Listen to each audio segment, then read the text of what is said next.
Pano-hold up sa sarong butika sa Naga City nakuanan sa CCTV. PNP naglalaom na mabibistuan kagibo kan krimen base sa plaka kan motor na gamit kan sospek. Si Chris Novello nakatutok.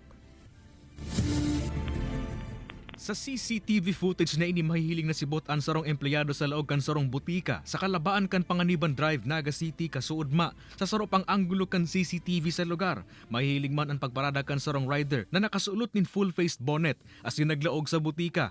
Sa paghuna na sarong customer, niranehan ini kan staff kan butika, alagad biglang nagdeklara. Ang rider nin hold up. Tinutukan kan suspect ang staff kan butika nin pigtutubo ng badil. May natruma siya. Kaya, nagmamalik itong mga 2 days. Kinuakan suspect ang poko mas o menos 4,000 pesos sa kahakan butika antes nagdulag pasiring sa direksyon kang Naga City Subdivision. So kada ko nakita na ako yung mga CCTV footage and madali na ma-identify ang tao. And kailangan yan medyo nasasakitan kita kasi may mga piglalatag kita na mga tao na possible identification. Kailang nakatakop ang lalawgon. So medyo nasasakitan mag-identify siya sa tuyang biktima.